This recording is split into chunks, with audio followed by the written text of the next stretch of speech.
brought to you by members of the Unquestionable Presence Guild of Stormrage.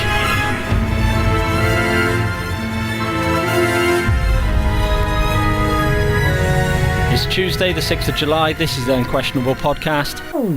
So it turns out, somehow, you've slipped out of your current timeline.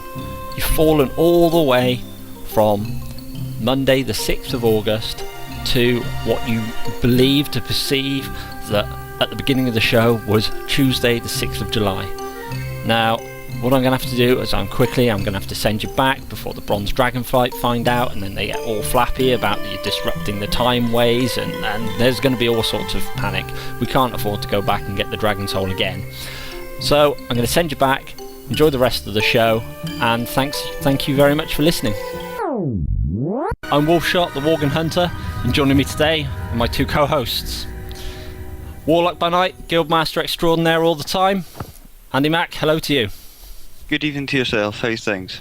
I'm very good, thank you very much. Excellent. I've got a lot of news to get through today, yep, so I shall not hang around and bring in the other co-host for tonight. He's a fellow hunter, and I'd like to welcome him back to the podcast. Welcome back, Bytes. Hello, thank you very much. I feel so outnumbered. You should be.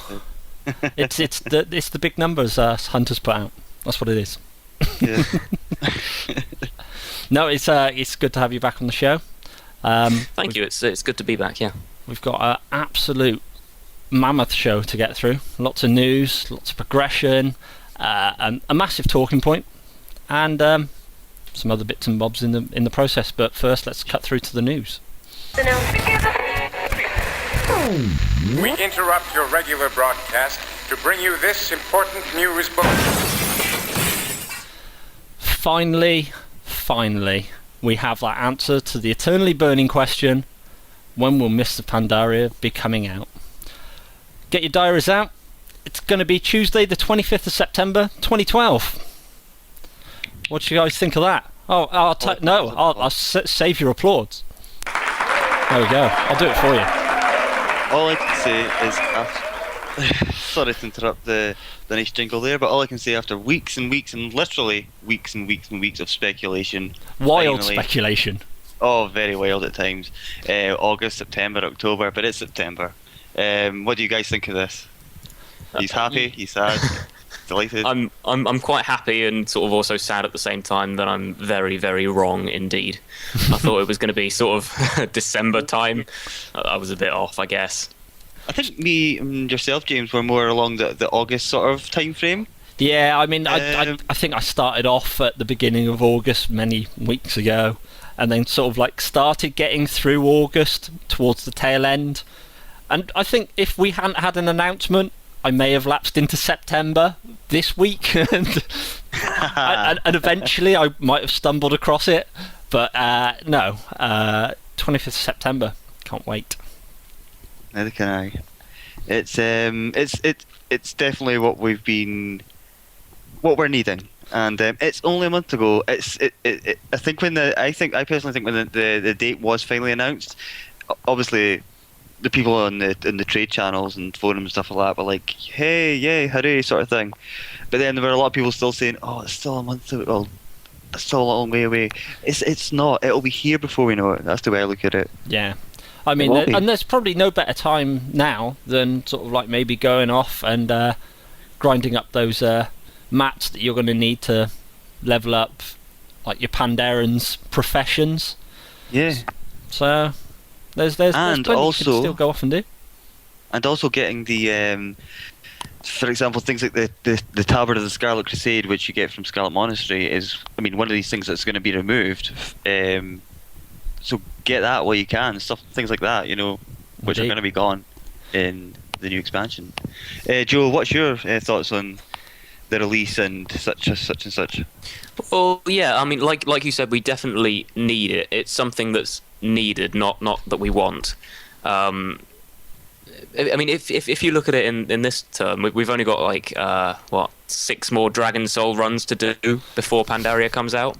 And when you look at it like that, it just seems like it's going to be upon us in God knows how long. I mean, that's a the way you've put that, there's people out there who will be going, "Oh, that's not long," and then there's going to be other people who have been done with the content for a while, going, "Oh, not 6 more, really?" Especially these heroic raiders, they're going to be the ones I think that are going to think along those lines. But the ones that are doing it, 8 out of 8 normal. Hey, 6 out of 6 isn't long. It's not long. 6 more attempts at Ultraxian's trash. I don't mind wiping. Yeah, exactly. I'm happy to wipe at Ultraxian trash now. More than happy. And then say, yeah, let's do it another week. It's fine. Indeed, we'll just count off the trash wipes. Let's do Obsidian Sanctum instead and go for the Drake. Yeah. Still okay. Let's go back a complete expansion. Right, basically, there's going to be multiple options for you to purchase Mr. Pandaria. You can actually go on your Battle.net now and purchase the digital versions straight away, and they'll be active as soon as the release date of 25th comes round. You've got the digital standard version, and you're getting something which is brand new. Blizzard have not done this before for any of their games. There's a digital deluxe edition, which is the digital version of a collector's edition. It's a little bit wordy. So not only will you be getting the Mr. Pandaria expansion pack, you're also going to be getting the Imperial Quillen mount and the Lucky Quillen cub, the pet. I mean, this is the first time as well where Blizzard have done the mount and the pet combination as a reward. Yes. Yeah. It's you normally only get a pet. For players of other Blizzard games, if you're a Diablo 3 player, you will get the banner signal and accent for your screen for your banner that you design in Diablo 3 for multiplayer. For StarCraft 2 players out there, you get StarCraft 2 portraits for your profile. Not sure if I've asked this before, guys. What's the first thing you're going to do when you actually first get the expansion? What's your first plans going to be? What are your first plans going to be? Should I say? Bytes, do you want to go first? Oh, there was a long silence. Yeah, sure. Probably level up my priest, because I just love seeing the new zones and how they've turned out.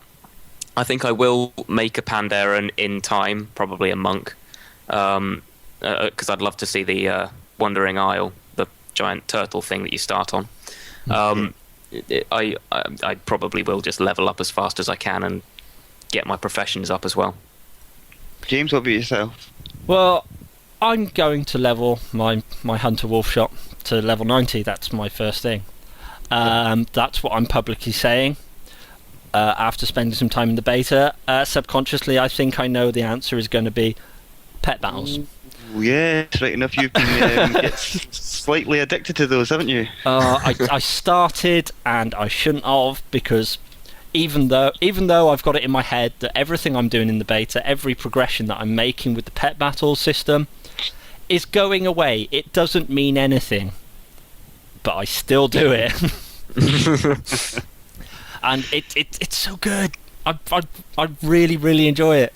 I mean, one of my highlights is I got the little Deathwing that with the Cataclysm Collector's Edition as a pet. Yeah. And one of his abilities that you unlock at like level 5 for your pet is Elementium Bolt. And anyone who's done Dragon Soul will know what an Elementium Bolt is.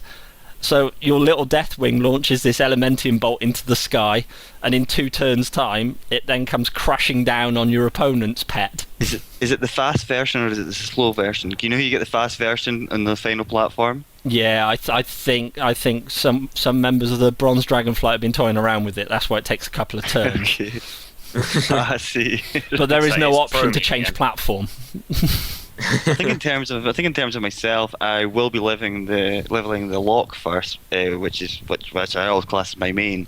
I think more so because of the fact that he is the guild master, and I've just got a sneaky feeling that people are going to look to me to be level 90 as quickly as possible. And the thing is, people really have to know this now. I am not the fastest leveler in the world, so let's get the good old gold perks up as well, fast as well. I think that'll help things as well along the lines. in that Indeed. respect. Moving on to the retail side, from the digital side, you'll be able to purchase the standard version of Mr. Pandaria from any version. from any stockist that you can go and buy PC video games from, I suspect. Yes. But there is also the matter of the collector's edition. Right. And so you get all of the goodies you get in the digital deluxe edition. So you get the mount, you get the pet, you get the banner stuff for Diablo 3, you get the portraits for StarCraft 2. But you also get physical discs for Pandaria. You also get the Art of Mists of Pandaria book, which is a 208-page hardback tome, which contains sort of like never seen before pieces from the early concept arts to the final 3D renderings. So that's a big old book as well. It is indeed. It's 208 pages. Yeah. Mr. Pandaria mousepad. If it's anything like the Cataclysm one, no one will really use it. It's got Chen Stormstout on though. I'm not sure if this is the right time to say I've never used a mouse mat in terms of playing Warcraft. Silence. What do you use? I know. Do you use the trackpad on a laptop? Please tell me you actually use a mouse. I do use a mouse, but I just don't use it on a mouse mat. And I'm actually going to stop there because it's going to sound a bit strange. But so anyway, moving along. You were going to go on and you're going to say, Please move on. I choose my trouser wear based on its ability to conduct a laser of a mouse. Corduroys work best. Oh god, I tried to shit. But they also start fires. Anyway, moving on from the mousepad. You also get a behind the scenes DVD and Blu-ray 2-disc set. Right. Over an hour of director's commentary, insider interviews, developer roundtables that reveal how Pandaria came together from the combined efforts of the artists, writers, designers, and all the members of the team, all the different teams that are behind the production of it. Right. And then the final piece you get is the collector's edition soundtrack CD. Oh, right. Which is not a bad all thing. The music. Yeah. Well, I mean, all the music from Pandaria sounds really, really good. So, I mean, I really, really want that CD badly. I think, Joe, you've mentioned before that you bought the CD for the previous version? Yeah, I got the Cataclysm Collector's Edition, and I got the music with that. In fact, I can see the sort of disc right now. One of the things I would say about Cataclysm, I thought the music was vastly improved from the previous expansion. Yeah, you could definitely tell if you're listening to a piece of music, you could tell which zone it came from instantly. Absolutely, yeah. Yeah, that's something we've always been big advocates of on the podcast, is our love of the sound in World of Warcraft, because it is produced just to such a professional level. Definitely. Full bands, the works. Yeah, definitely. So I can't see myself getting anything other than the physical box collector's edition. I'm a sucker for the art books and just the behind-the-scenes DVD and Blu-ray. I'll watch them. The detail that goes into some of these some of the art books are just is amazing, isn't it? Yeah, it's absolutely fantastic. I recently, on a slight side note, I got the Book of Cain, the Diablo 3 book. Right. And it's basically the lore of Sanctuary, the world that Diablo is set in. Okay. And every other page is hand illustrated. The pages are sort of feathered and sort of like untidy, like it's an actual journal that's been written. And the detail and the finish of it is just absolutely amazing. Very nice collector's item to have, I would say, isn't it? Yeah, and I mean, so there'll be my Cataclysm art book, my Diablo book, my Pandaria one. they're going to all have to sit on a shelf together, aren't they? Yeah. Open a little library soon. Yeah. What about you guys? What edition do you think you'll get, Andy? Well, as I've said before, I'm going to be cheap and cheerful and go for just the cheapest version possible. Because I'm not one for while I appreciate all the add-ons, if you like, I'm happy enough just to have the game, and I'm looking forward to it. I mean, as I say, I've said many times, can't wait till it comes out. As I say, I'm happy enough just to get the game and get started. And Bytes, which one will you be purchasing? I think I'll have to get the collector's edition, the physical copy.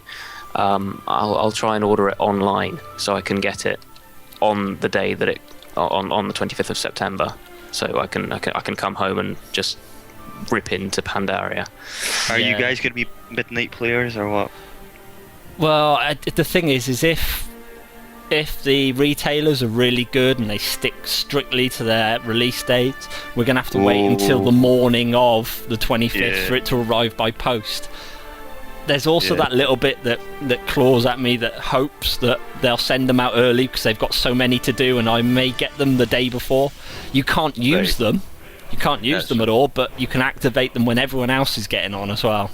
That's true. For that midnight Let's just pray for no Diablo type problems on release. That's the only thing. Yeah, I think we can be a little bit more reassured about Mr. Pandaria in that respect, because the framework is already in place. Exactly. The servers are already there. Game. Correct. I mean, the Diablo 3 team in Mike Morhaim's open letter, they said themselves they really didn't expect 6 million people all at the same time trying to get on. That's the thing with I suppose with Diablo 3. It was a new game and everything was new. So many people were anticipating it, and so many people bought it. You know. Yeah. You know, that's the thing. I mean, just to run through some of the pricing for Mr. Pandaria, digital pre-sale on the Battle.net page, standard edition, £29.99 or €34.99. The digital deluxe, £39.99 or €49.99. Right. And if you look at retail, if I just pull up the Amazon for the sake of one, just under £30 for the physical one on Amazon. That's not too bad. And for the collector's edition, just under £55. Right. We all know which site I've bookmarked for my pre-order. Oh, just pulling one up on randomly. But I can't wait. Really, I just want it to come as soon as possible. To look at it now, it's now the 6th of August. I mean, it's just over a month away. And we're gonna have the patch soon. Probably this month, I would imagine. Anyway. Yeah. So that's going to keep us occupied as well. You know. Yeah. I mean, just to give a couple of features off the box for people who've been hidden under some rock somewhere who don't know what Mr. Pandaria is all about. You're going to get, in the expansion pack, you're going to get a new playable race, the Pandaren. They come with their own starting zone and the quests that fill that starting zone. You level the Pandaren to level 10, then you make a decision of whether you join the Horde or the Alliance. Sorry? With any sense, it'll be Alliance, of course. Yeah, of course. You get the new character class option, the Monk. Basically, every race in World of Warcraft can be a monk, apart from the Worgen and the Goblins. Mm-hmm. So, even if you don't want to roll a Pandaren monk, you can always go and roll a gnome monk. I don't know who would do that. As it is. You get the new continent of Pandaria, where players will level from 85 to the new level cap of 90. And then there's other game modes and game features that are coming, such as scenarios and challenge modes. Joe, do you have any prefer? Well, are there any areas that you've looked at either in the beta or in videos or anything like that you like the look of the most? I like the Townling Steps. I think that's what it's called anyway. I've not really looked at Pandaria itself. I'm sort of waiting for the expansion itself to come out, and sort of wait and get a surprise and. It's exactly the way I discover read it as well. Yeah, I like the look of Jade Forest, but I think James, you were mentioning earlier that it had been changed. Yeah, basically what happened was a number of weeks ago, Blizzard took Jade Forest out of the beta bubble as such, and sort of like gave people free pass to level up to 86 so that they could then progress through. When they originally did this, I wasn't too sure whether it was just to sort of like push the beta testers on from the starting areas in Pandaria so they can sort of like test more content. But it turns out it was actually for them to take down Jade Forest to kind of rebuild it to a certain point. Yep. And a lot of the reports that are coming out of the beta are that Blizzard, what they've done, they've taken the Jade Forest, which kind of didn't feel very Horde versus Alliance-y at the beginning. You kind of felt like you were just doing your own thing. And they've supposedly sort of like pulled it more into a more of a confrontation between the Horde and Alliance. So I think there's a lot more crossover. They've moved questing hubs around. They've sort of like completely changed some of the areas. Like some areas there wasn't a village there, and now there's a quest hub village in that area for Horde or the Alliance. So they've made some significant changes. I mean, it just goes to show that even in such a late stage of development, they're not scared of changing whole swathes of content. Yeah, definitely. I mean, I'm just looking forward to that Pandaria as a whole. Just that feeling, exploring that whole new continent. It's not only is it a new continent for us to explore, it's new lore that none of us have seen before as well. There's story there that hasn't been done before in the real-time strategy games or in World of Warcraft. And Joe, do you feel pretty much the same in that? Yeah. I mean, the lore is going to be a sort of shock to everyone. Apparently, there's lots of twists and turns in the storyline itself that takes you through the different zones. Spoiler alert: there's pandas. Yeah, that there are lots of pandas. But I'm looking forward to questing probably the most. Yeah, same here. It's strange to say that because you hear a lot of people saying, "Oh my god, I just hate questing." No, I am really looking forward to it this time around. Well, I think I said that about Cataclysm, but I think more so now because I don't know, it just got, to me it already has a different feel to it. Yeah. Than Cataclysm did for me originally. Not to sort of derail from the news too much, but the way I've come to see Cataclysm is it was a necessary evil. A lot of people out there really dislike Cataclysm, and I think we touched on this in the previous podcast about sort of like the amount of development time that was spent on the 1 to 60 content, revamping it. That revamp of the 1 to 60 content was desperately needed. And that is why the rest of Cataclysm kind of suffered a little bit, because they didn't have the same amount of time and effort to put in to the high level areas as they're going to have for Mr. Pandaria. Mr. Pandaria, their whole development time has been levels 1 to 10 for the Pandaren starting zone and levels 85 to 90. So their focus for their development time has been very, very much concentrated on kind of end game and those final 5 levels. I think what really appeals to me is, and it's a very new step forward for Warcraft in general, is the fact that this is for the first time that you are almost like a neutral race to the start, and then you can choose later on. I think that's a really good move, and it's going to be interesting just to see how many people. I think it'll depend on what server you're on, as well. Yeah. In terms of, well, if there's more Horde in this server, I'm probably going to go Horde. If there's more Alliance in this server, I'm probably going to Alliance. Yeah. I think what would have been really interesting is if the decision to split from Horde or Alliance, if they'd been able to find a way of working it into the game that was later on, so sort of like maybe like level 20 or level 30, so there's an even bigger time invested in leveling up and questing with players who are also playing Pandaren. You may be grouping with them, and then you've spent 20 levels playing with them, and then all of a sudden it's like, what do you mean you're going Horde? That could be a bit of a dilemma for some people, couldn't it? Yeah. I mean, I think that's, it's still going to be creating a dilemma in a way, but it's also not going to be like a game-breaking dilemma where they have to put a load of neutral content into the sort of like the 1 to 30 zones.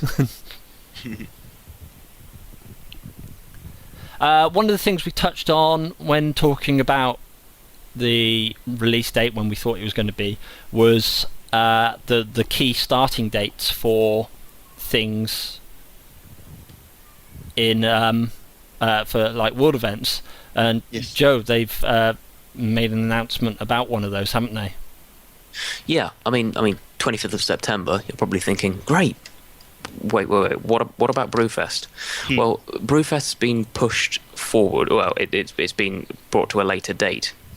And I think it's Veneris, who is a blue poster, posted that they are aware that many of us are concerned about not having enough time to level up for Brewfest, so they've pushed it forwards a week, or a week or so, and it sort of makes sense. But I believe that Brewfest and Hallow's End are going to be sort of like almost back to back. We're not going to have a break between the two holidays.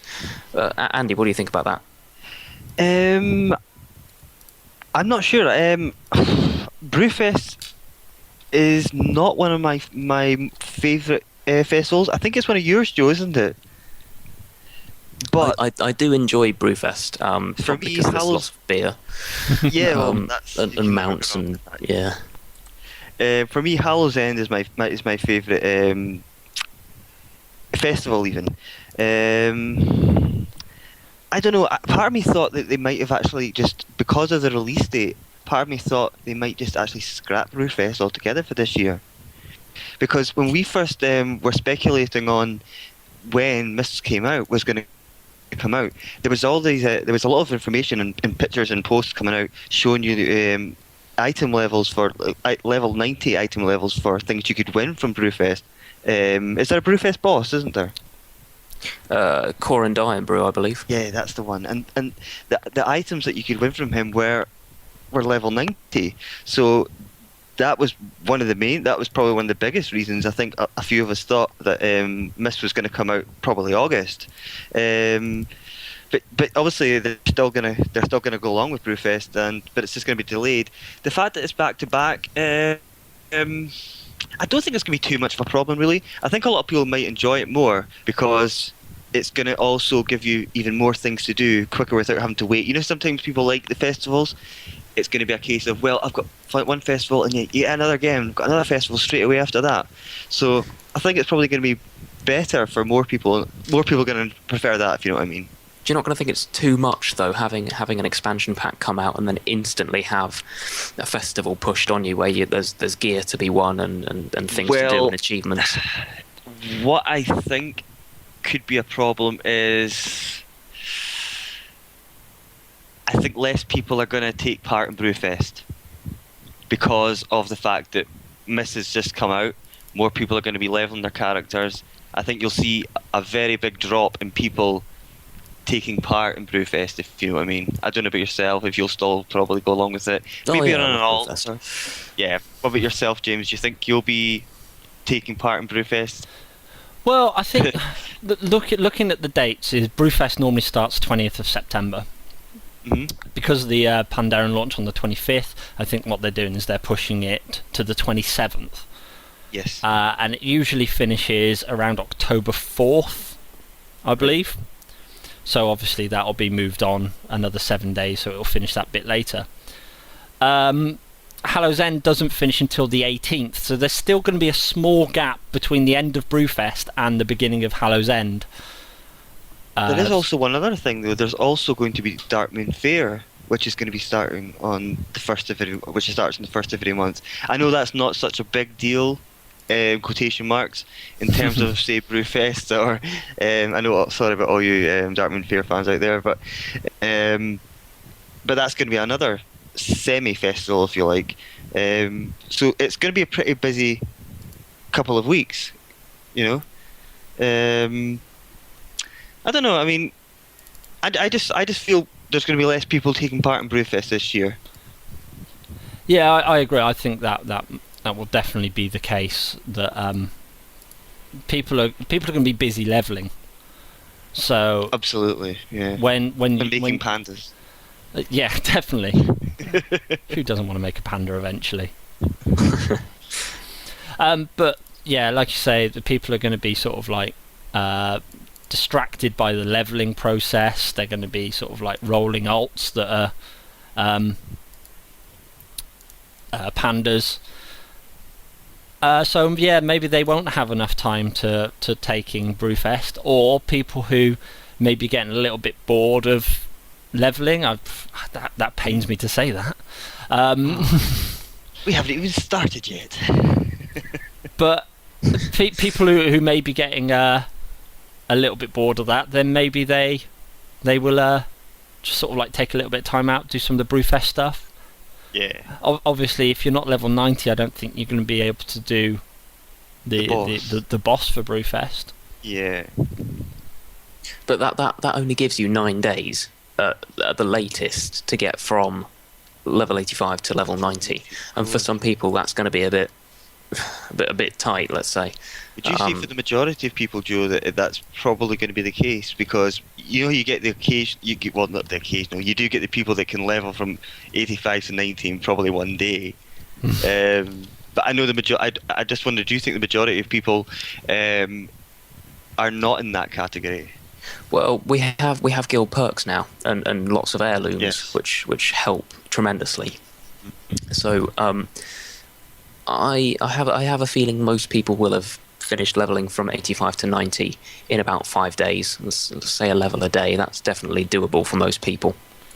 Unless it's like the old level 84 to 85, which can be horrible. Quite a slog. Oh yeah. Twilight Highlands, just with dwarves and eagles and things, was just awful. It took me a couple of days to get from 84 to 85. I mean, hopefully it won't be quite as painful as that because of the brand new quests and the lovely sort of scenery and everything to look at. Also the cross realm ability, because you're going to have, I presume, some sort of arena quest to do. You know, like you've got COC in Twilight Highlands. I assume there's going to be something to do with that. I mean, I've not actually looked to see if there will be anything. Either, no. What about you, James? Do you think you will be leveling fast, or are you a fast leveler in general? No, not on my first time through, because I even go to the point when I'm first leveling, when I go to a new area where I've never leveled before, where I don't really know what the story is. I've even been known to go in and turn off the instant quest text, so that you have to wait for it to write, and you can read it at the same time. It forces you to read the quest text by putting the slow quest text on. And that's actually a tip for anyone who finds themselves being too impatient, but they actually do want to find out what's happening. And what they're doing. Turn off the instant quest text. But yeah, I will probably turn off the instant quest text. I will read every line of dialogue that I get given. I will stand around when there's sort of like RP events that characters do. You know, sort of like sometimes you hand in a quest and they do something. Normally, you just run off in the other direction and leave them to it. I will stick around. I will watch that performance. I will write a critique for the local newspaper for them. Oh. I will embrace every bit of the leveling process. So expect sort of like patch 5.2 to land before I'm 90 at this rate. I enjoy doing that the first time round. Yeah. But I think that when I get to the second time round, I'm like, yeah, I've already seen this. I know what happens. Exactly. When it comes to your alts, yeah. Let's get me there. Just mount up and run. Yes. Well, but this is what I hold high hopes for Pandaria is there's going to be a lot more areas where you can level in where you've not leveled before on your alts, say. So you're going to be able to sort of find different paths of leveling through the expansion with your alts that you haven't that you're not repeating with your main. Very similar to Northrend when you had Howling Fjord and Borean Tundra. You had the choice of leveling from say 80 to 82. Definitely. With Cataclysm, it was more linear. You had to go to one area, then another, then the next, and the next, and that's how you leveled, really. Unless you did something like Call to Arms, which is another. Well, that's another option, by the way, if you want to do in your alts. So depends what it is, of course. Yeah, I mean, the rough leveling zone numbers are Jade Forest is 85 to 86, Valley of the Four Winds 86 to 88, Karasang Wilds 86 to 88. So there's two zones there right off the bat. They're at the same level range, so you could do one or the other, or a bit of both on your alts. Kunlai Summit is 87 to 89. Townlong Steeps even 89 to 90, and the Dread Wastes 89 to 90. So there's a lot of overlap in those areas there. The Dread Waste just has the sound of being Twilight Highlands. I was thinking more like Desolus. Don't. Yeah. That's exactly what I was thinking. Desolus. A difficult Desolus. I won't think too much on that one just now. I don't think I ever leveled in. I never completed the Desolus zone. I did in my before walk and up after the Cataclysm. I still avoid it like the plague. It's just such a depressing place to look at, even though they've put some trees there now. Yeah. They found a bit of water that wasn't brown. But I do think, like you say, I think the comparison for the levelling experience will be more Northrend than Cataclysm levelling. And to a certain extent, actually maybe more so the Burning Crusade, because you've got that completely foreign like area, that feel. Like Northrend was a little bit, it was like Azeroth with snow basically.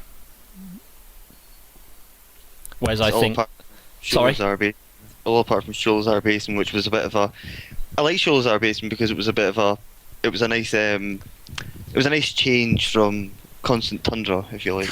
Yeah, I mean, with Sholazar, I like the fact that you could choose between two factions and follow that quest line throughout your entire time in that zone. You had the what are they called? The Oracles and the wolf people that didn't like the Oracles and wanted to eat them. That's Volvar or something. Wolvar or something. Yeah. Something like that. Anyway, yeah, them. It was good how you could choose your two different quest lines and get a different viewpoint from it each time you went through on a different alt. Yeah, with Cataclysm you didn't get that option really, did you? You didn't really get a choice of levelling somewhere else. You had to do the zones in their order. The only choice you had was go to Vashir or go to Hyjal. And I know Vashir is it's almost like Marmite. You either love it or hate it, and it was a huge dollop of Marmite for me, which I absolutely despise. So Hyjal was always. Yeah, so obviously Brewfest is being shifted. Hallow's End should stay where it is, really. Mm-hmm. And I mean, just even mentioning Hallow's End gives me an excuse to play this. Prepare yourselves. The bells have tolled. Shelter your weak, your young, and your old. Each of you shall pay the final sum. Cry for mercy. The reckoning has come. Yeah. I was waiting for the laugh there. Oh, it's a different sound file. Oh, It's completely different. We'll work on that one. Yeah. we'll find it eventually. No, that is quite possibly my favourite piece of audio from in World of Warcraft. It's awesome. I find the Headless Horseman character just fantastic. Yeah, there's another bit of news about the raid release schedule for once Mists comes out. Joe, I don't know if you've had a chance to look at this. yeah. I mean, it's looking like it's going to give people a chance to breathe instead of just looking at it and going, "Oh God, I've got 18 bosses to down." It's going to give people a better look at it and let them see, "Oh, I've only got 6 to do," and then in a couple of weeks, "Oh, great, I've got another 6 to do," and then after that, I've got another 6 to do. So it's sort of going to stagger it and make it last longer, while you still get all the satisfaction out of it of smacking big things in the face, really. Yeah, I mean, one thing they're doing is with the LFR system, which is they also did a similar thing with the Dragon Soul LFR, where the first raid, Mogashon Vaults, will open a week after the launch for normal difficulties, and then the week after that will be when the LFR version opens, and whoever's cleared the normal version can start attempting heroics. There is a loose raid release schedule that was posted up, so I'll just run through that quickly. And that's September 25th, Mr. Pandaria launches. October 2nd, Mogashon Vaults normal opens. October 7th, Mogashon Vaults LFR opens, and those who have cleared normal can access heroic. October 30th, Heart of Fear and Terrace of Endless Spring normal open. You can only go to the Terrace of Endless Spring after you've cleared Heart of Fear. And then November the 6th, Heart of Fear and Terrace of Endless Spring LFR open.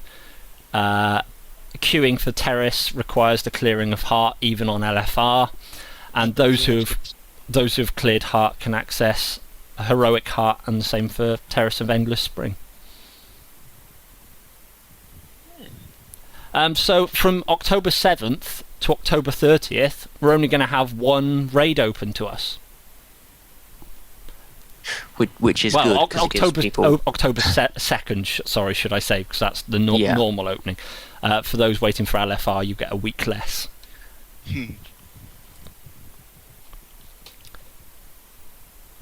So, do you think part of this staggering here will help people not get tired of the content quickly? I do, personally. I think it will, because in Cataclysm it was basically a case of instant, almost. In a way, this, we've had so many, there's been so many people saying, "Oh, the content's been rushed through so fast, so quickly." I think this could be almost a cure for that, if you know what I mean. Yeah, definitely. Joe, sorry, Bytes. What do you think about that? I've done an Andy. I think it's going to be a lot better for the people who, in fact, in general for everyone, because the people who, the heroic raiders, aren't gonna rush through it and then get bored and start playing something else. They're going to actually have time to use the content to its fullest. Really, they're going to get to see everything properly. Yeah, which is really what it's really what Mr. Pandaria is about. Really, seeing everything and getting people back into the world, and in raids, really, it's about enjoying yourself, not just smashing things in the face as hard as you can and getting through it. I mean, the only thing that I thought when I saw this raid release schedule is when Dragon Soul released and the Raid Finder came in, there was a number of guilds that got banned because they used the Raid Finder exploit to gear up their tunes from the Raid Finder outside of how it was meant to work, so that they could progress better in the heroics. I mean, obviously Blizzard didn't design the system so that there was a bug so that they could exploit it, but they're still going to be able to run LFR to try and gear up better for the heroics. So I suppose really my question is, should they delay Raid Finder even more?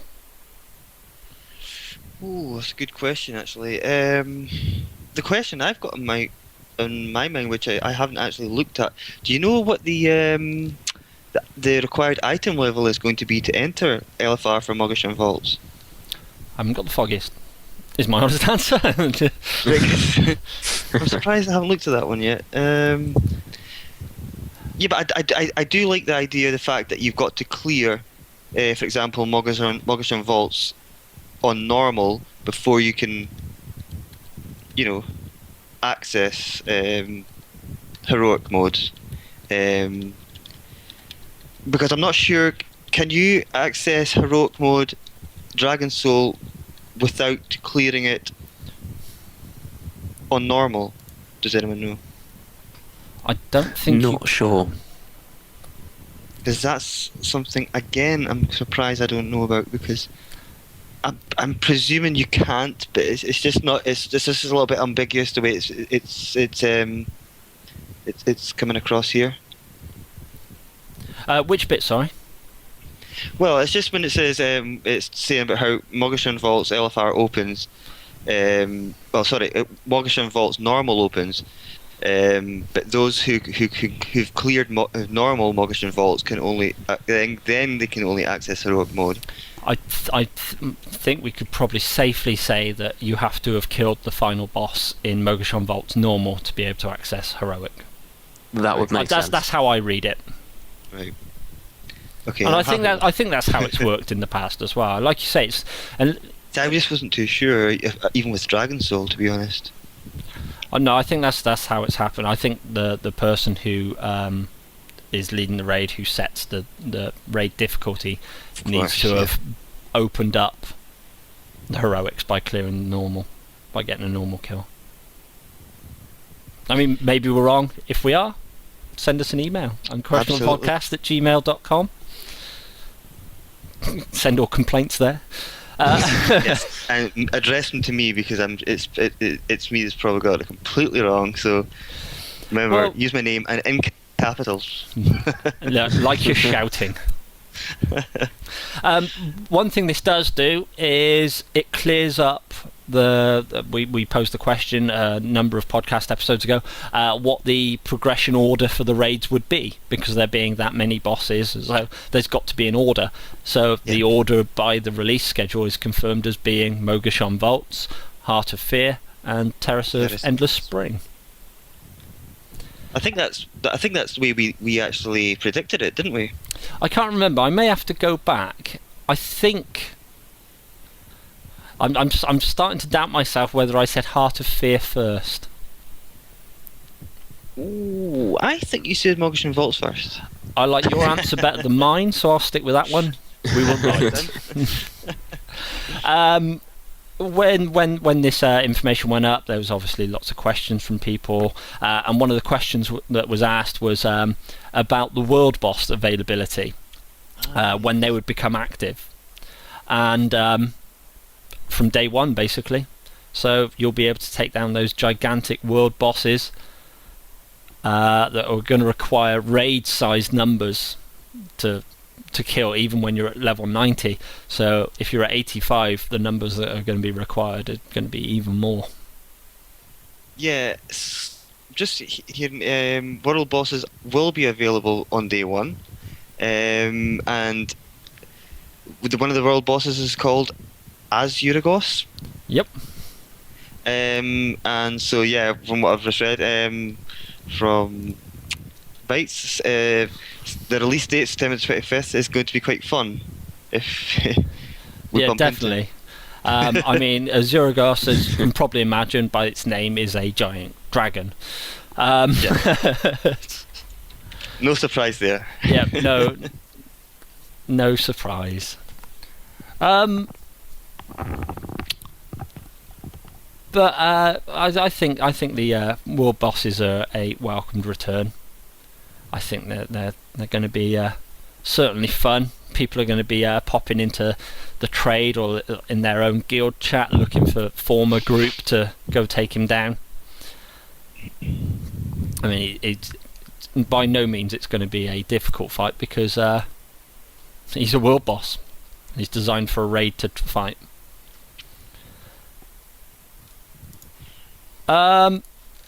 Moving on. Yeah. Andy.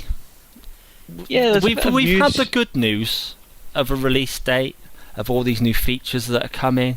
We're getting raids, but then the coin, if you flip it over to the other side, there's a sad face, not a head. I'm looking at this in two ways. I'm looking at this on both sides of the coin. I'm looking at an article. I was looking at an article about World of Warcraft losing millions of subscribers in the last 3 months, and a couple of a few theories on this one. Diablo 3, which the least of that, I don't think is a major surprise. The fact that maybe World of Warcraft has lost some subscribers, but also there's also other free alternatives which we're going to do in a talking point later on in the show. For example, Star Wars: The Old Republic is now going to be free to play.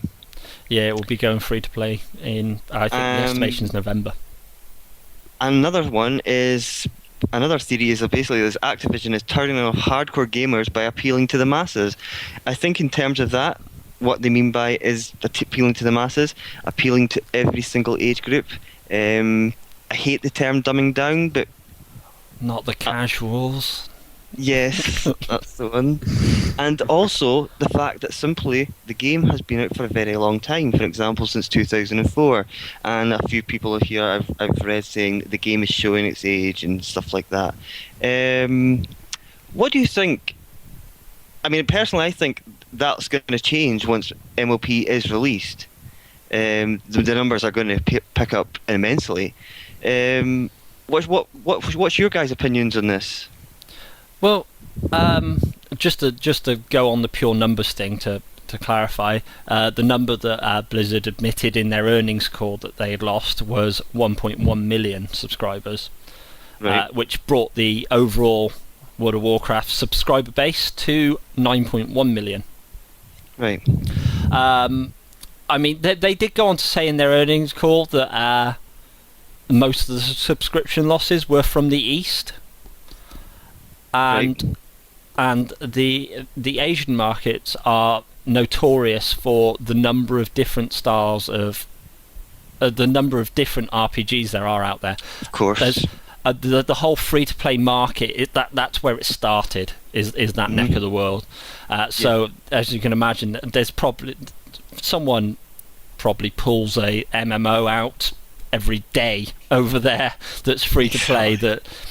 And I mean, the other thing that I'd also aim at the Asian markets is they do like a grindier style MMO. Mm-hmm. If anyone's ever played any of the main MMOs from Asia way, I'll put my teeth in and I'll say some words that makes coherent sense. They are very much grindy. They are kind of like, you go to this area, kill loads of these until you're this level, and then you come back. And World of Warcraft is trying to get away from that feel. That with things like changing how you get your shoulder enchants from the enchanters instead of grinding out rep with different factions. They're trying to eliminate the grind. So maybe that change of direction is putting people off.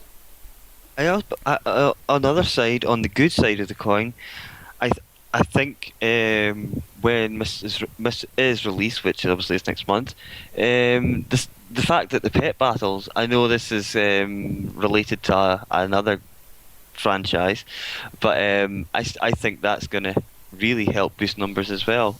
I mean, and the simple fact that it's a new expansion. I think this is a temporarily lull, if you like. I mean, obviously Diablo, when it first came out, of course that would have had an effect on Warcraft numbers, but I don't think it's lasted as long as it was thought. You know what I mean, in terms of taking Warcraft players away. I think the only thing that's taken Warcraft players away is possibly the length of time we're waiting for Cataclysm for Mists. Don't tell us we're waiting for Cataclysm. We could just despair. Not again. Bytes, what's your take on the subscriber loss? It was gonna happen. There was no way of getting around it. If Blizzard are going to take that long in getting different patches out, then yeah, people are going to get bored and they're going to start leaving. I think as soon as Mists comes out, it's going to get bumped back up again. Maybe not as much as Blizzard are hoping, possibly less than the amount of subscribers they've lost, because some people will have unsubscribed because of hearing about Mists of Pandaria and just going, oh, right, it's they're not aiming it towards me anymore. Yep. They're aiming it towards a different market, so I'm leaving. I'm not sure. I think they're gonna get a few million people back, but not as much as they've lost, obviously. I mean, in the previous podcast we spoke. Sorry, Andy. In the previous podcast we spoke about what we thought the number was going to be for their earnings call, and I don't think any of us had down a loss this big. No.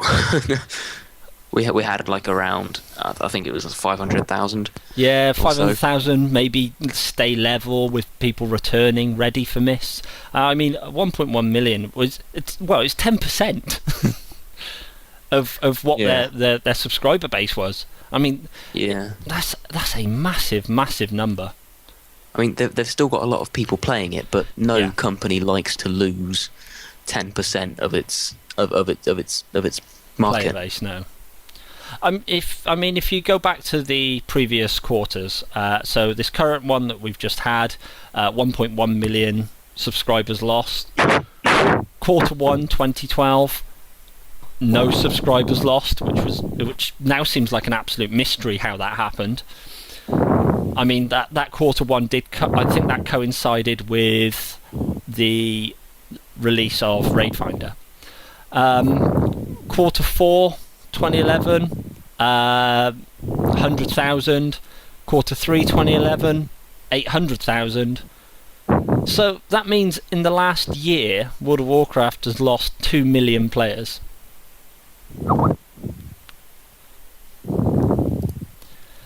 Yeah, that is a lot. It's a massive number.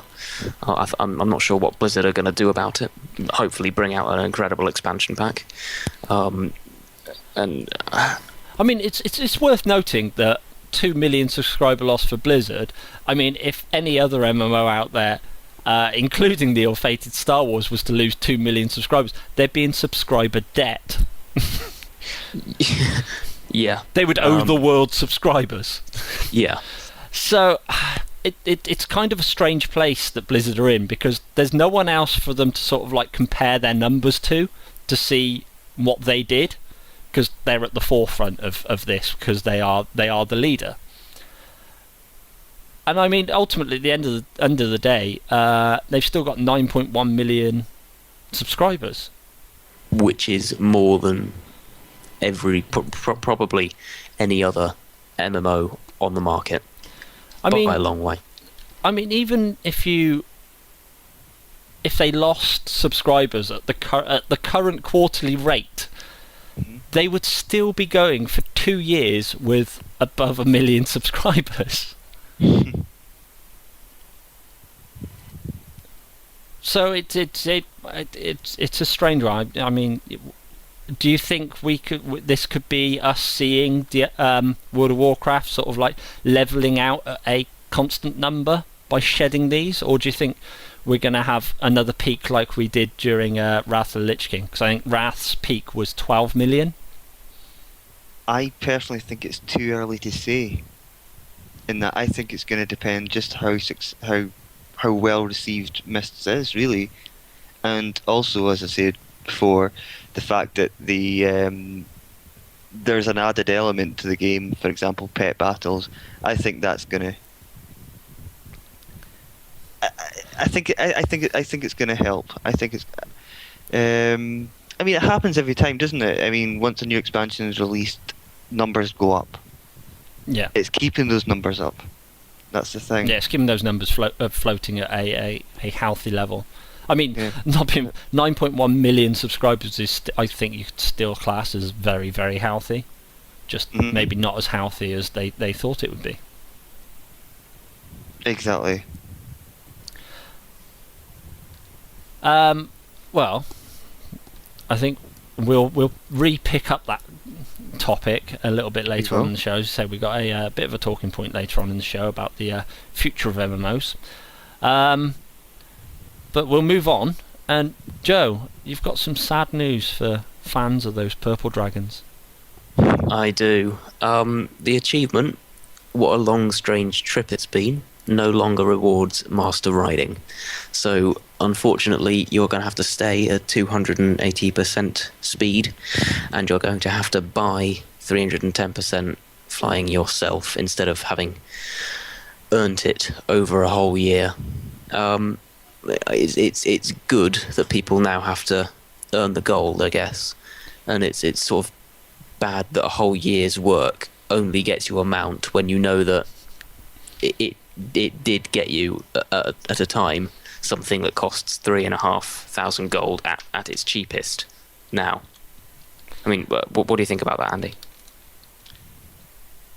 The achievement, What a Long Strange It's Been, is a very, very simple. It's self-explanatory. It's a very, very difficult and long process. It's the Violet Protodrake that was given us a reward, wasn't it? Indeed. With the 10 speed mount? It still will be. It's just it used to give you well, I think it currently does. It gives you master riding, which as Bytes pointed out, cost 3,500 gold. So it was a bit of a money saver if you'd rather take the time to do all the different well, they were holiday achievements, weren't they? Yeah. So I'm just wondering if maybe people are going to sort of abandon doing these, if you know what I mean. It is still a nice mount at the end of the day. It does, well, I say nice. It turns a lot of heads. Let's put it that way. People will still do it for the mount because the value of mounts is going to go up in Mists of Pandaria because of the hopefully account-wide mounts thing they're going to implement. And I think excuse me, the black market auction house as well is this something that you'd be able to put on that as well? Do you think? Or buy even? Yeah, I'm not sure if something like this would be what shows up because I think the other items that have shown up on the black market auction house are items that drop. Whereas this isn't a drop. This is achieved by doing a series of other things. I mean, if you strip back the numbers though for this, the cost of master riding, as you said, 3,500 gold. Even if you've got 10 characters, that's 35,000 gold. Yeah. For the sake of all the work you have to put in over that course of a year to get all the achievements. Yep. 35,000 gold saving doesn't seem too much for a year.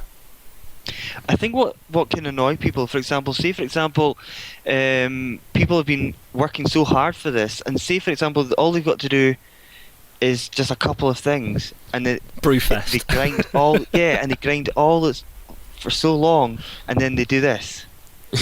It must be frustrating for some people.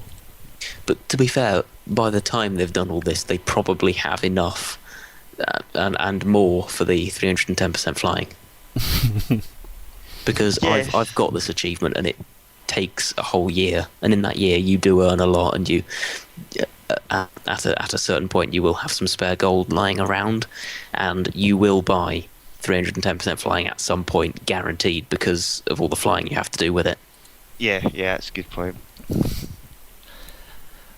I mean, think we'll I think the mount will still be the draw there because, as you said, it will still hold the prestige because people know what it's for.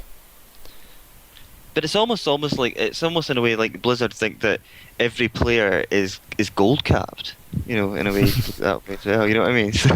Perhaps in Pandaria we're going to be. Well, hopefully the quest awards are give us some good gold. 1,000 gold for completing a quest. That'll do.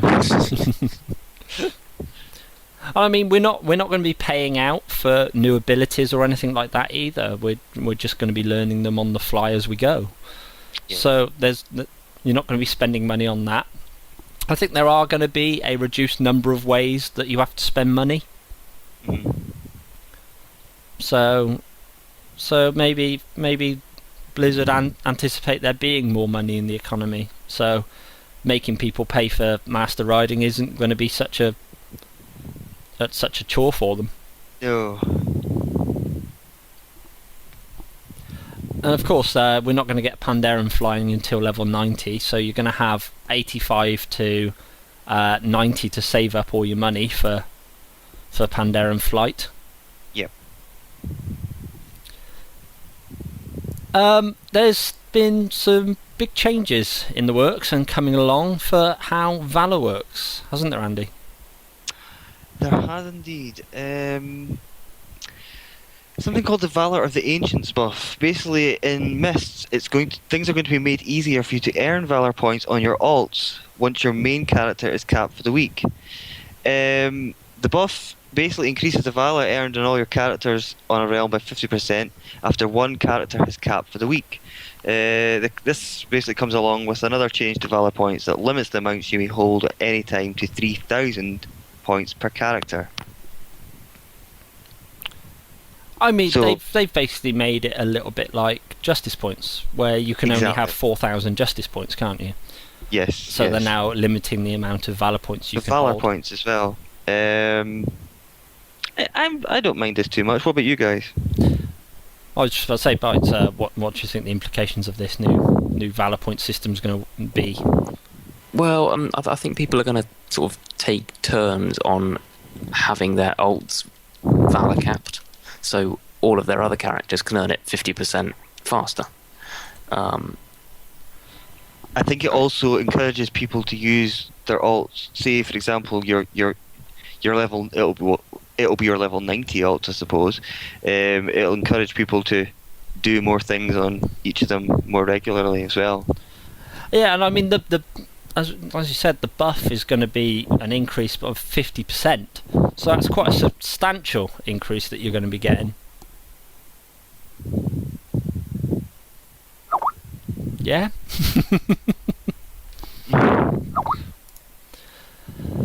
I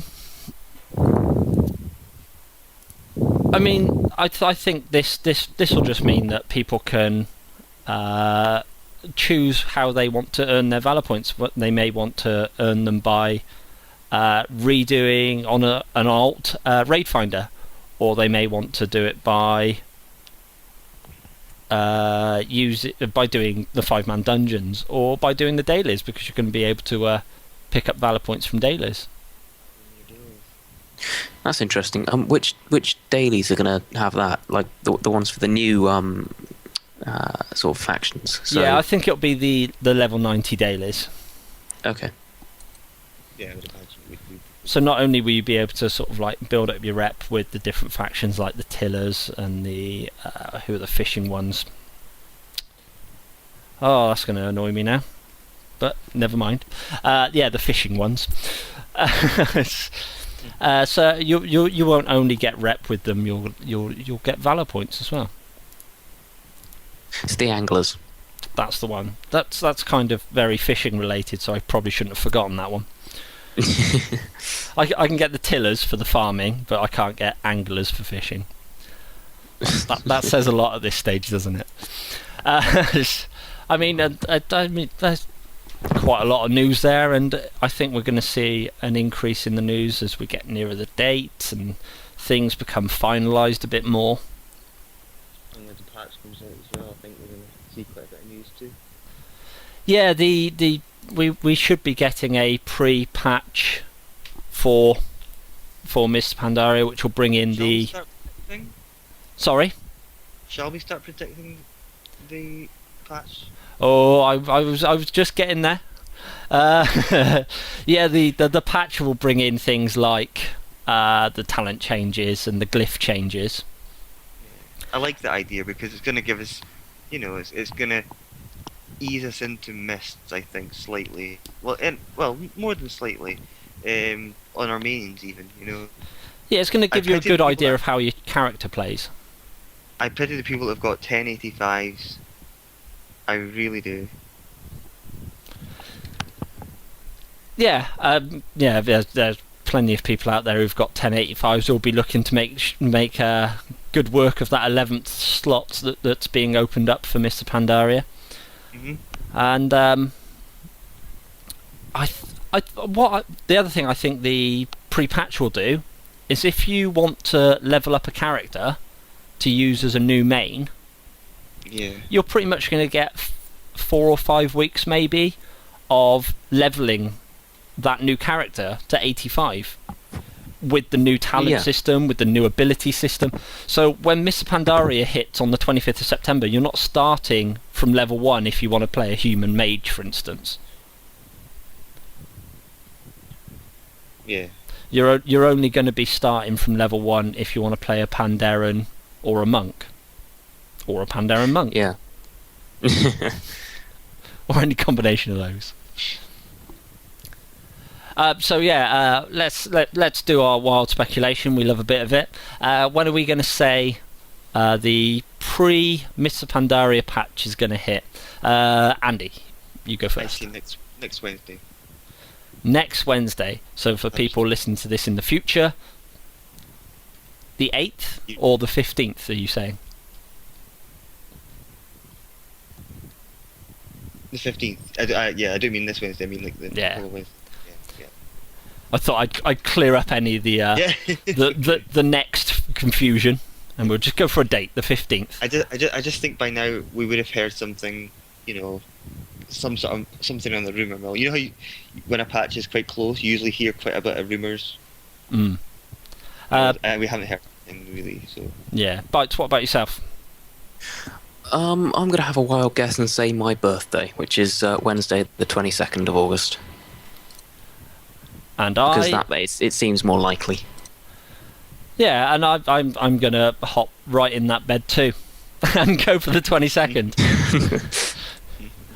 Happy birthday! Thank you. Have a new patch. Yay. Yeah, so you've got birthday. Happy birthday, Bytes. Have a pre-patch. So that'd be nice. It will. So 2 of us for the 22nd, 1 for the 15th. I'll see you next Wednesday. I will stick with it. Yeah, you stay with that story. Well, that's the news done. So the only thing to do is to move on to progression. It was a very painful process. Progression. Right, this is the part of the show where we report on the progression of all the members, of how they're getting along with their various pursuits, and in particular this week where I sit here and tried not to be bitter. Andy. Well, before you get to your bitter stage, James, there is something I think I'd like to mention, and I think you should be quite proud of as well. Not this week, but the week before, you tanked Dragon Soul on your Paladin, and we didn't have one single wipe, and it went like a dream. Absolute pleasure to heal, may I just say. Yeah, Thank you. absolutely. Joe, you've done a great job of healing that one. How did you feel, James, tanking it? It's a clean tag on the show, so I think I can get away with bricking it. No, basically, a little bit of background. The only previous raid tanking I'd done was 2 days before that, and that was a Baradin hold. And I hadn't even tanked in LFR when I picked up my sword and board for Dragon Soul. So Perfect. to say I was a little bit apprehensive of how I was going to perform would be a bit of an understatement. Well, you did really well. You should give yourself another little cheer jingle for that one, I think. Oh, all right then, I will. Yeah, that's enough. And moving along to this week, James, you were absent this week. Indeed. So I was back to the old raid leading, which I hadn't done for a while, and with a very clean run, killed Deathwing, but we also managed to get Heroic Morchok down at last, which has been a plan for a while. Thank you. Take a bow. We had two wipes at the start of it. The third time was, I won't say third time lucky, because we actually really did know what we were doing by that stage, and it went very well. Joe, you were there.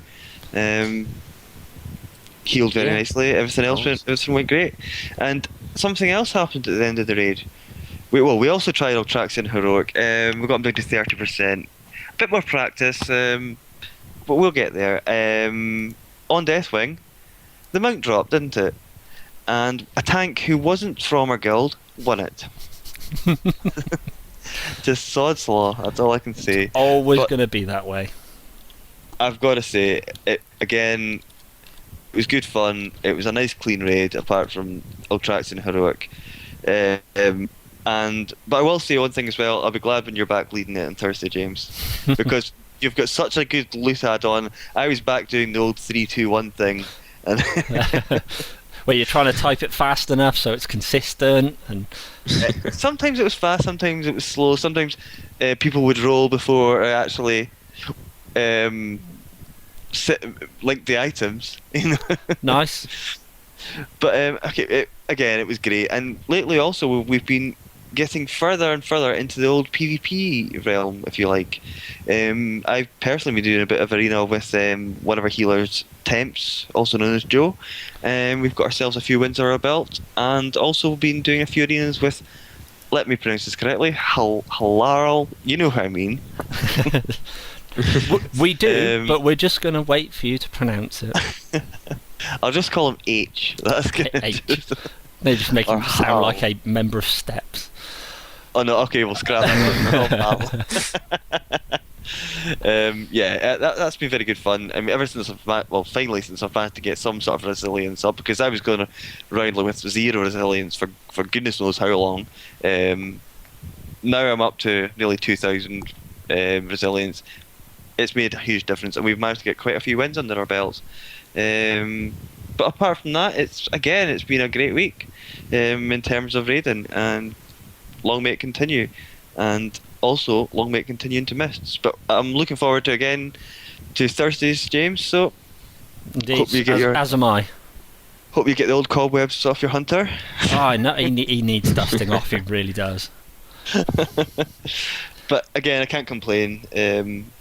So congrats to everyone that took part, and on both raids, the one you tanked, James, and Saturdays. So there you go. Thanks again. That's okay. That's all I can say on it. I thoroughly enjoyed my tanking. I feel a lot more comfortable on my hunter, but I'm getting there. And I did notice something, James. I think I may have mentioned to you before. When you're raid leading on your hunter, I'm the same with the DPS. For example, if I'm on my healer, I hardly speak. I noticed on your tank, it was a very similar scenario.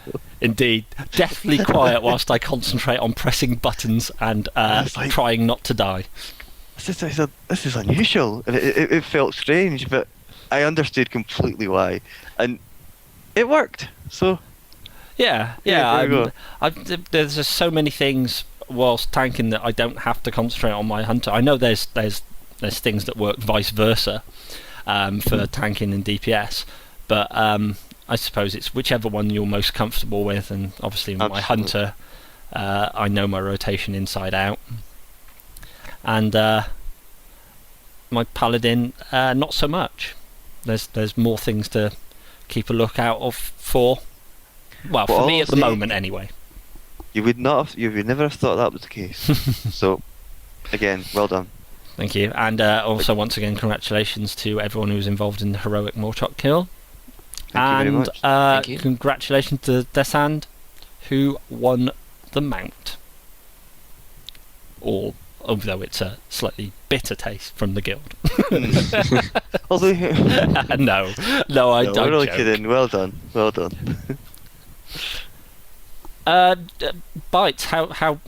We'll just cut to you for a second, actually, to find out how it felt to be a part of the heroic kill.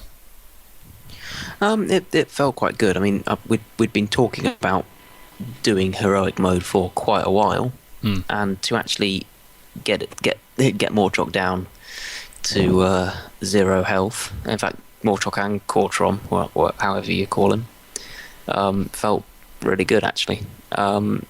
Even though I did die at the end to a horrible stomp, it felt really good actually to get a heroic mode boss down while it was still current content. It felt really good. And I hope to feel that too this week. We will. We all will. We all will. So that's it now. I'm raid leader on a Thursday, so I don't care if we wipe 50 times to Morchok in one night. We're getting this, guys. Heroic Morchok. We're getting this until I go home. No, congratulations, guys. I haven't got a little jingle to take us into the next section, so you'll have to do without one. What I can do is give you.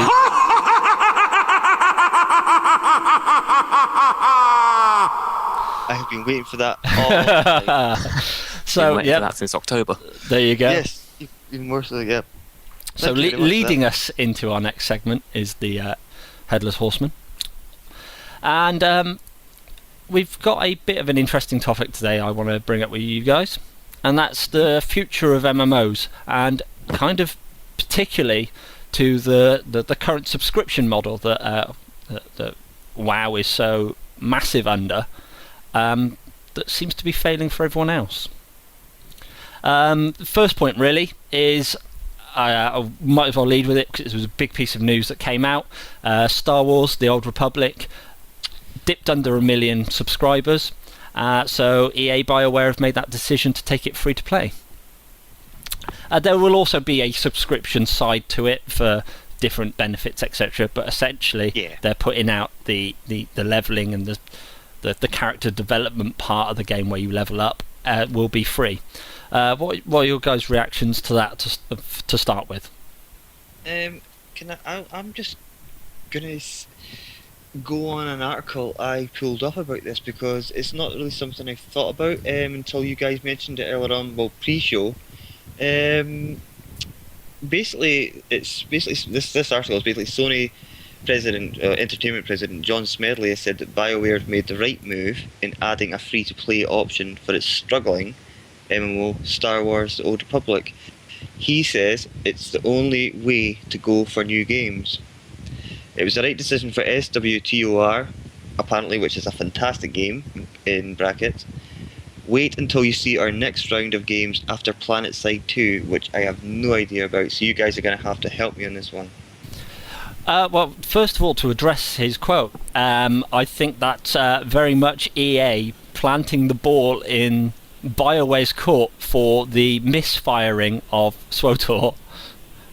I think that's which I find a little bit kind of unsettling, because the idea is that the developer and the publisher are meant to be sort of like hand in hand, dancing through the meadow in happy MMO land that was going to be this World of Warcraft killer, and then all of a sudden it sounds like he's trying to distance EA away from BioWare by saying they failed. But the thing is, you think a franchise such as Star Wars, how could it fail? Bytes. I mean, there's your question. Star Wars, how could it fail? Well, such a large following it has. I did just speak like Yoda and just stop doing that. I'm not sure. I mean, it's got an absolutely massive fan base. Obviously, it's Star Wars. So many generations have watched it and loved the idea of Star Wars, and I don't know how it can possibly fail as an MMO. It's just been such a large part of people's entertainment lives. I mean, there's been 6 films, and how a game cannot work, I'm just not sure. Are you guys possibly tempted to give it a go now that it is free to play? Well, I've had 2 of my friends play it actually, and they said it was very good, but they said it did get quite repetitive after a while. Yeah. So I'm not sure really. I probably will give it a go if it becomes free to play. Which it will. I believe November is when it will go free to play. Where they'll bring in this free-to-play option, and for people who continue to subscribe, they'll give them this currency called cartel coins, which will be used to sort of purchase in-game things. Is pretty much the only description I can give it at the moment. So it's kind of keeping this sort of free-to-play / subscription model, so there will be an option. I mean, one of the things I did see about it in their announcement was part of this decision is based around on the exit survey when people unsubscribed. One of the reasons that people stated 40% of players stated was that it was the subscription model that put them off. Right. How did that work? I mean, well, no, the subscription model being they have to pay a subscription. So do you think it being Star Wars, it pulled in an audience that weren't necessarily MMO players that suddenly have this baptism of fire for MMOs where they have to keep paying every month, and maybe it wasn't the MMO that pulled other MMO players away? Oh, I just don't know. The only thing I can say about that is, I mean, this is going to sound a little bit cliched, but I mean, you imagine that a lot of people that play World of Warcraft in itself, the chances are they're going to be Star Wars. A lot of people are going to be Star Wars fanatics. But I don't know. I don't know if it's just a problem with the game itself. If it's as good as what it originally claimed to be. But as Joe said, it's apparently his friends found it very repetitive. I just don't know. I mean, I've never even looked at the game, so. I mean, Bytes, what do you think of that? Do you think that maybe they pulled in the wrong audience for an MMO, the ones that didn't expect this wall of entry, being that they have to pay a subscription every month? I mean, possibly. Yeah, I mean, probably people who have never touched an MMO before have just gone, "Ooh, Star Wars, great! I love Star Wars. I'll play that," and then it's just sort of they've been made to pay for it, and maybe it's just got a bit not good enough for them to pay for, even though it is the franchise that they love. Is it possibly a case of the people that know Star Wars? Well, I say know Star Wars are maybe over a certain age group as well? That could be it. That very much well be it, because Star Wars spans so many generations that they've got such a wide web to cast out. Maybe people at the higher end of that of those demographics, perhaps they're not used to the idea of paying a subscription for an MMO, and again, maybe the ones at the lower end of the demographic, maybe they're moving from things like PlayStations and Xboxes onto the PC and Mac platforms. Yep. And they're used to the only thing that they maybe have paid before was their PlayStation Plus subscription, where they got a load of stuff, or their Xbox Live subscription, where you don't really get anything. You're just allowed to play games multiplayer. And they're confronted with this fee you have to pay just to play one game. Yeah. I mean, moving away from Star Wars in particular, Bytes, you first. Do you think that the subscription model for MMOs is a very much a dying breed, and do you think there's a future for them? I think there is a future for it, because people will pay to play a game they love. I mean, I personally love World of Warcraft. It's a game that I found I enjoy more than any other game I've played, and that's why I pay for it. If people love something and they're made to pay for it, then they will pay, unless of course they take too long between patches, and then they won't pay. But I think it's definitely not a dying breed. There will be more games obviously coming out that will be free to play, such as Star Wars, because people probably will take a leaf out of Star Wars' book. But I still think people definitely will pay. I mean, Andy, do you think that the model's dated and maybe dying, or do you think there's a future for subscription MMOs? Oh, I still think there's a future for subscription MMOs. I think also what helps is is demos, for example, betas. I think they help, and if they're good, they will pay for them. I think that's the way to look at it, in my opinion. Give people a chance to try it for free first. If they don't like what they see, then I don't know. To me, I'm in Joe's corner. I mean, I'm more than happy to pay for World of Warcraft because I love it. I love the game, and I'm not, as I said before on podcast previously, World of Warcraft is the only MMO I've ever played. But I don't know if it's I don't know if it's if subscription MMOs are dead.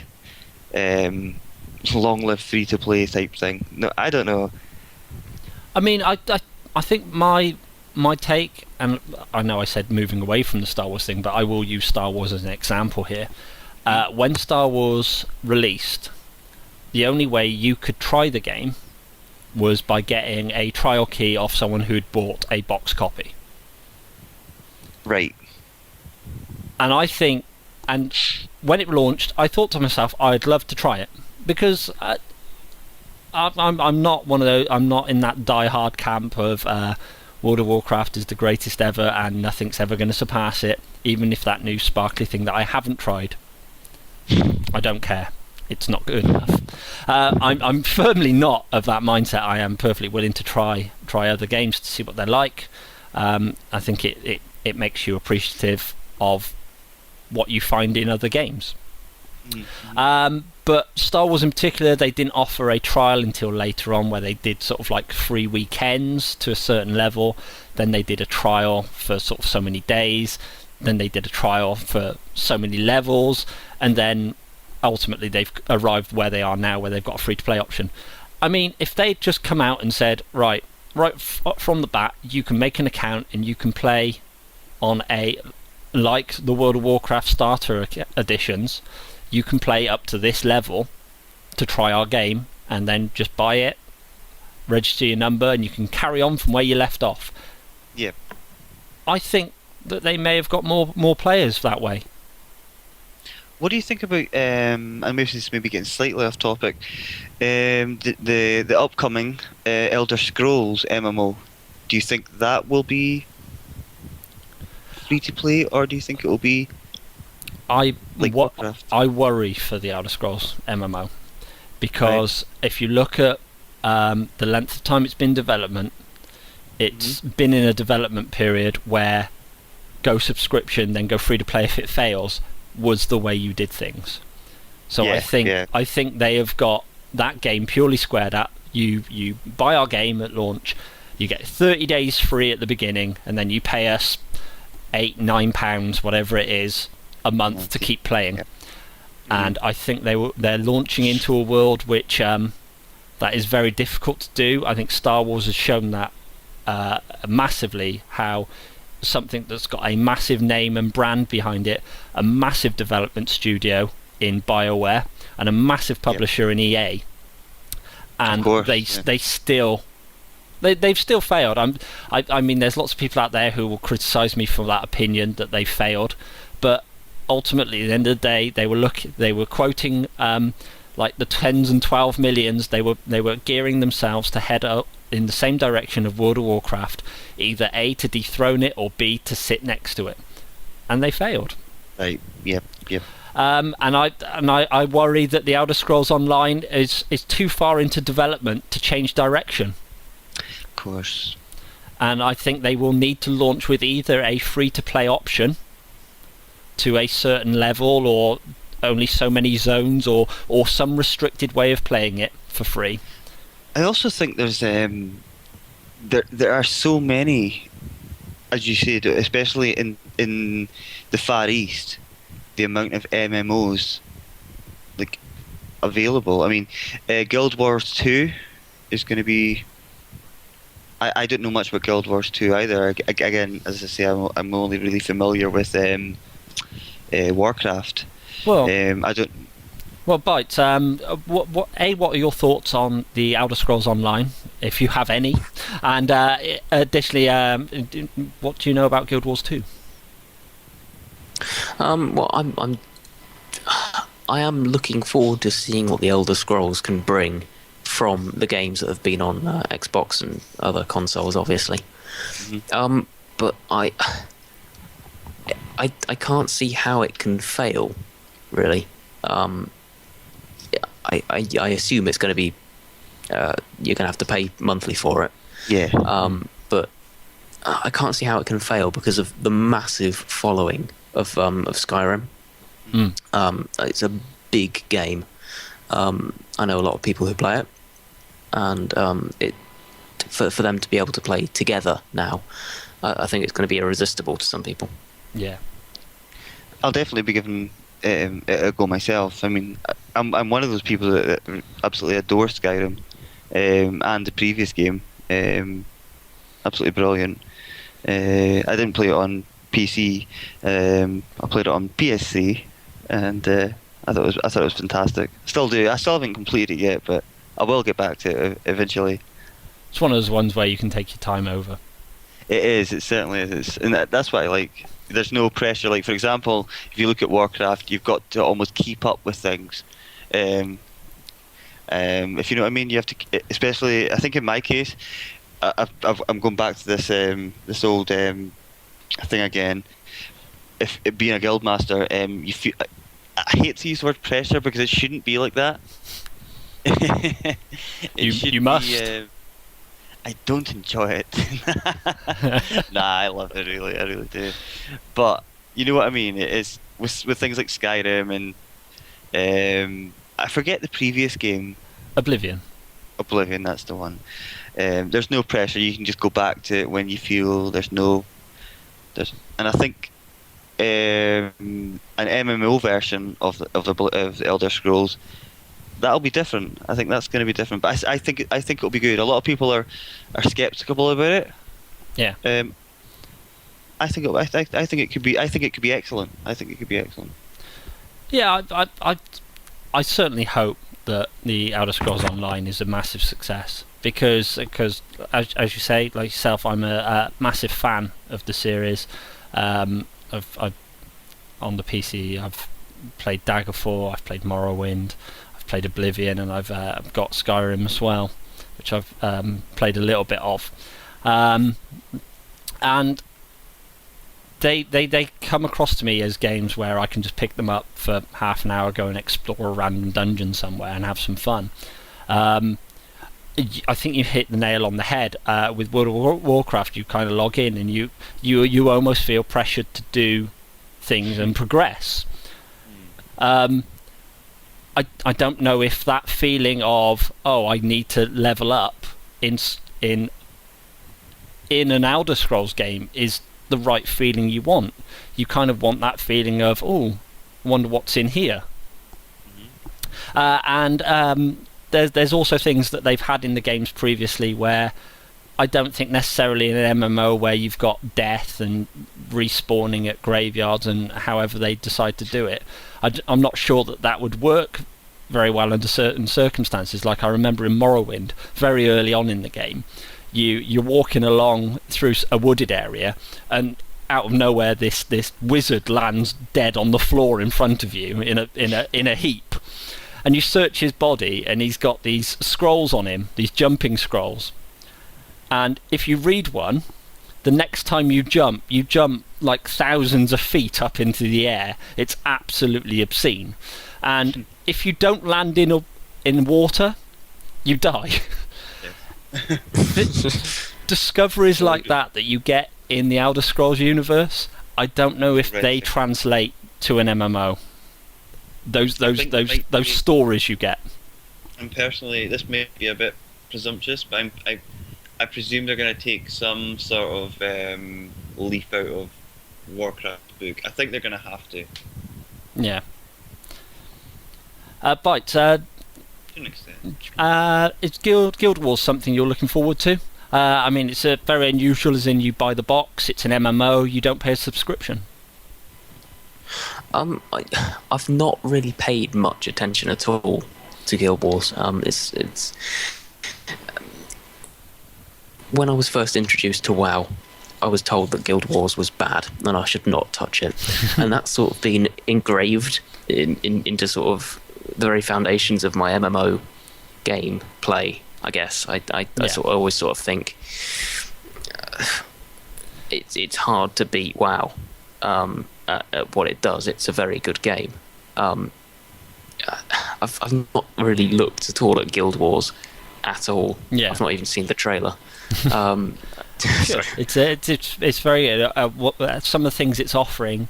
Obviously, it's got its subscription-free MMO stance that the original had, where you just buy the box game and then it's free to play.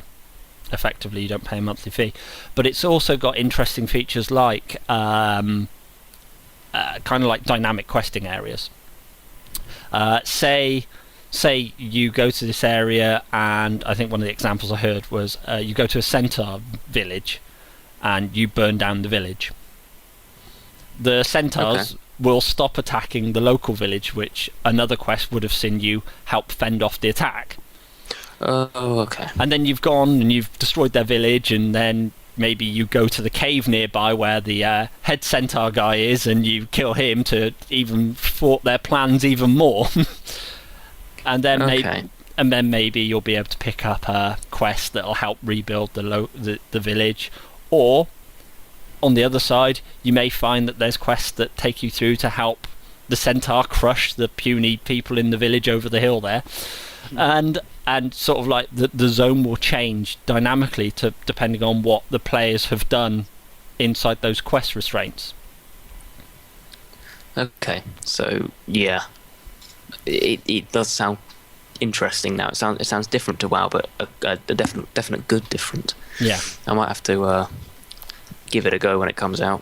Yeah, I mean, and I'll definitely view the trailer. I mean, the other thing that I think of when it comes to the free to play games out there is like you said, Andy. There are so many options out there, and it's not just the Asian MMOs that are offering those free to play options. There's a lot of Western MMOs that are offering those. Things like DC Universe Online was, I think you could chalk that one down as an absolute fail at launch for an MMO. They started losing players. They closed servers like within the first couple of months, and so but they've gone free to play, and they're now absolutely reaping the rewards for it. Lord of the Rings Online is another one that started off with a subscription base and then changed to the free to play and sort of like microtransaction model, and they're doing extremely well. So there's plenty of big name games out there that maybe you would point a finger at and say, how could they fail? They've got the Lord of the Rings license. Yeah, which is another huge and they kind of did in a way. I mean, in free to play they found success, but in subscription they didn't. I mean, I don't know. It's almost.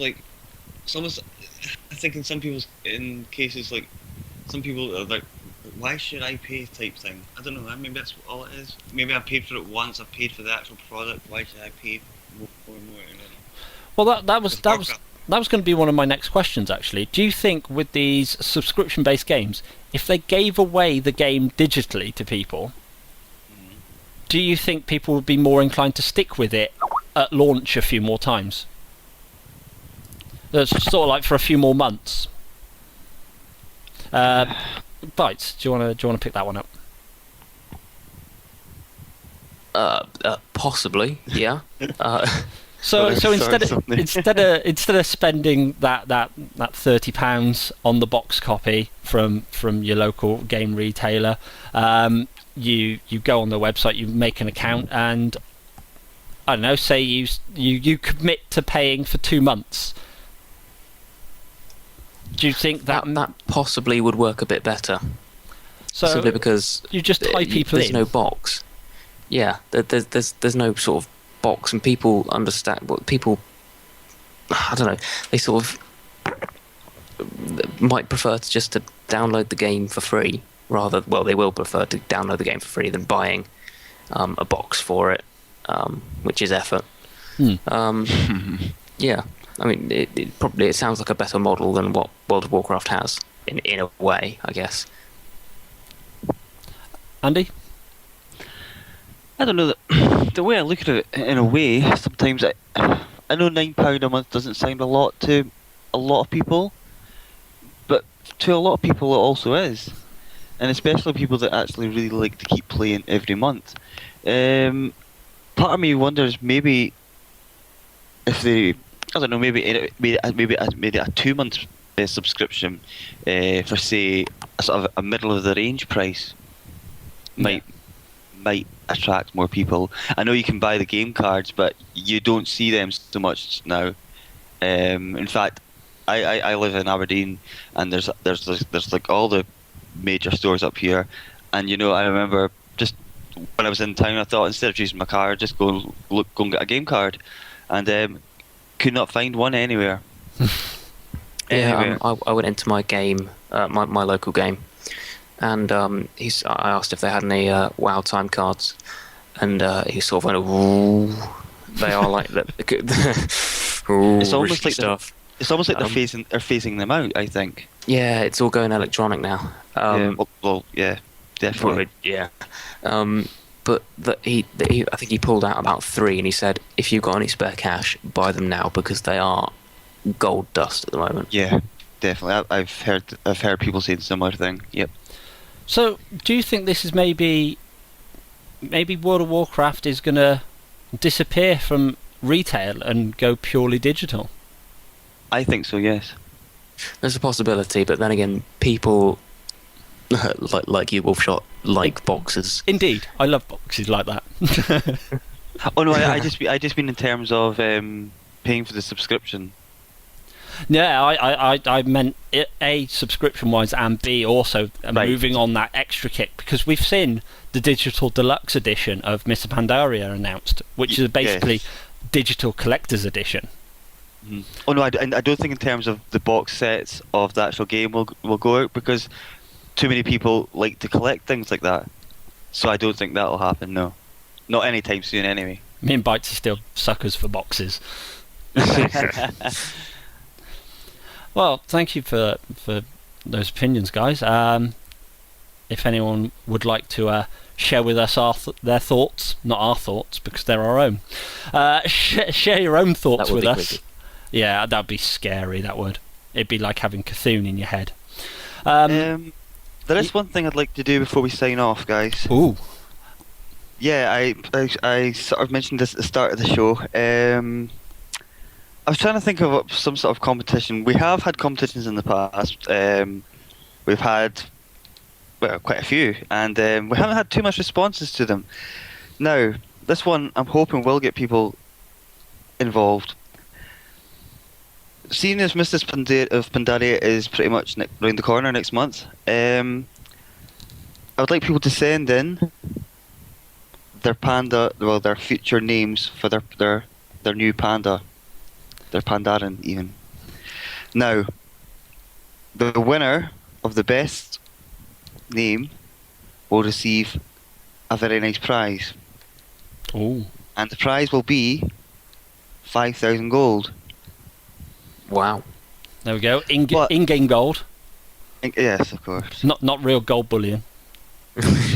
No, but myself, Wolfshot, and Bytes will all judge on this, and it'll be like something like the X Factor. So Name factor. So feel free to email your names, your Pandaren names at unquestionablepresence@gmail.com. Unquestionable podcast Unquestionable at gmail.com. Oh my! A goodness. slight It's- correction. It's been a long podcast. In fact, this will be something similar to the Guild Lottery that we do, but in this case, there won't be a Guild Lottery. This will be the Guild Lottery. Indeed. So feel free, and the best name that comes up, we decide the best, will win the prize. So obviously, And also, sorry, Andy, just to put some bits in there. Obviously, you're going to need to be on our server on Stormrage EU to be able to qualify for this. You don't have to be in the Unquestionable Presence Guild. You just have to be on the server. Listen to the podcast, because otherwise you won't know that the competition exists. Send your Pandaren names to unquestionablepodcast@gmail.com, and but also sign it with your main character's name as well, so we know who it's from. and also feel free to send in your thoughts on the podcast and any ideas. And also, the Guild website is now up and running. The new sparkly new one. The very sparkly new website, and it's looking very sparkly and lovely.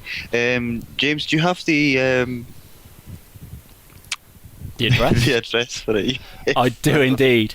It's unquestionablepodcast.engine.com, and We will that's also link engine that. spelt ENJIN. Yes. And we can link that as well, can't we?